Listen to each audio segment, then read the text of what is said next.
Kak Gustina, kenapa akhir-akhir ini sering murung, sering banyak diamnya, ada masalah apa sih sebenarnya?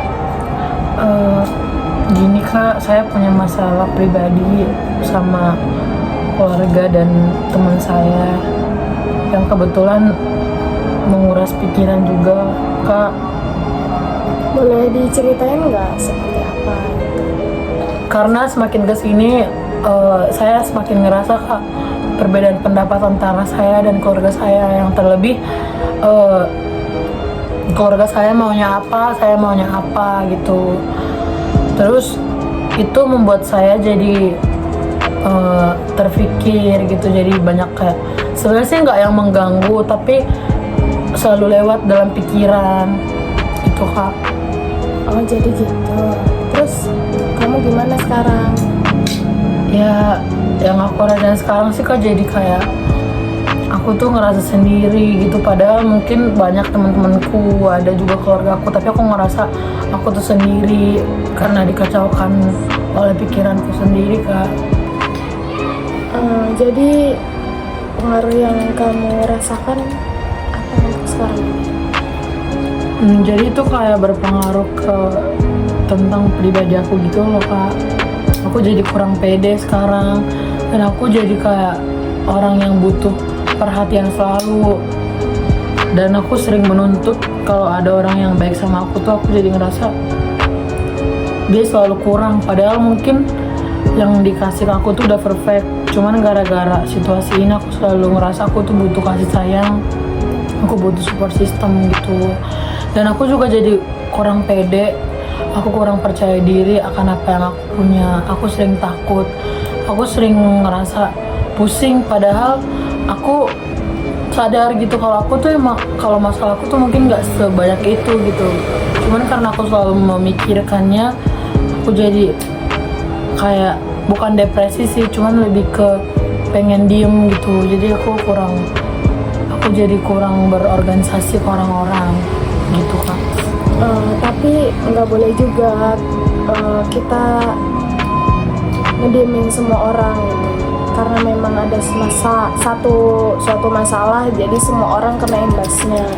Itu nggak baik sih, karena kan kita cuman punya problem sama orang tersebut atau orang tua kamu gitu, tapi nggak seharusnya kamu juga melampiasin ke teman-teman kamu, apalagi teman-teman yang bisa bantu kamu gitu.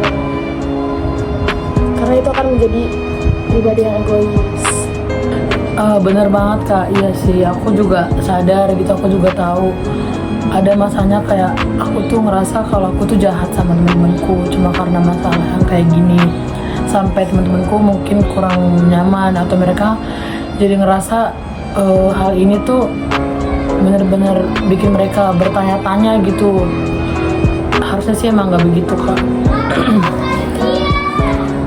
Jadi untuk masalah ini kamu ngerasa memang masalahnya cuma ada di keluarga kamu, atau memang ada juga yang kamu ngerasa kamu punya salah tapi ternyata kamu menyalahkan keluarga kamu gitu? Kira ada nggak? Dari yang saya pikir, dari pribadi saya, kalau saya lagi berpikir benar gitu, saya tahu sih mungkin masalah ini juga kadang ada dari saya gitu. Mungkin sayanya juga yang terlalu keras kepala, mungkin saya juga yang pribadi kalau maunya A harus terwujud A gitu. Dan bukan di semua situasi sih saya begitu, tapi kadang ada suatu situasi yang bikin saya begitu, sampai membuat orang tua atau teman saya ngerasa kalau saya tuh keras kepala begitu. Menurut kamu kira-kira hal apa yang bakal kamu ubah setelah kejadian kemarin, setelah problem ini gitu? Atau apa yang kamu mau omongin sama orang tua kamu biar mereka paham di posisi kamu sekarang? Aku sih bakalan lebih ngerubah mindset aku tentang peraturan ya, karena aku tahu kadang-kadang aku tuh juga jadi orang yang keras kepala gara-gara aku mikir itu peraturan menurut aku itu nggak balance buat aku. Jadi tumbuh rasa kayak ngapain harus ngatur atau ngapain harus A B C D, sedangkan dengan yang aku lakukan sekarang aku bisa gitu. Tapi di satu sisi yang paling dalam emang benar peraturan itu tuh emang bermakna, dan itu buat perkembangan aku juga, bukan semata-mata karena mereka pengen ngatur atau pengen nyetirin aku gitu. Tapi jujur saja emang aku juga nggak bisa bilang semua ini kesalahan dari orang tua atau dari aku. Intinya sih aku akan belajar lebih mengkontrol emosi, terus aku akan lebih bijak dalam perkataan yang nggak menyakitkan hati orang tuaku ketika aku kurang setuju sama pendapat mereka, dan aku akan jadi anak yang turut dan nurut ketika hal itu. Aku kan berusaha lah gitu mengikuti, walaupun hal itu kadang-kadang nggak enak buat aku, tapi ketika aku tahu efeknya dan fungsi tujuannya di masa depan, aku akan lebih nurut gitu. Jadi untuk saat ini kamu tahu problem kamu sendiri, kamu tahu penyebabnya di mana, kamu juga tahu kamu harus seperti apa dan apa yang kamu lakukan buat kedepannya agar problem ini nggak stuck di kamu terus. Jadi perasaan kamu gimana setelah kamu bisa konsultasi, setelah kamu bisa cerita sama saya sebagai teman kamu gitu kan?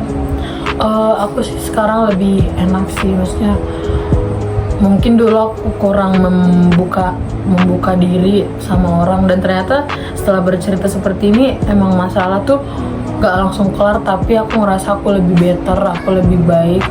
Dan bukan hanya hal itu, aku juga ngerasa ketika aku bercerita ke temen aku, ke orang, ternyata secara tidak langsung aku sedang apa sih namanya ya, kayak melakukan pengobatan terapi yang mungkin gak harus dapat dari dokter gitu.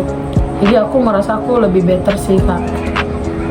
Ya, maaf juga ya buat saya kalau misalkan memang belum jadi teman yang baik buat ngasih saran yang terbaik. Mungkin buat sekarang bisa jadi pendengar, tapi alhamdulillah juga kalau misalkan kamu merasa itu lebih baik, dan sebagai obat saya bersyukur banget sih. Iya kak, makasih ya.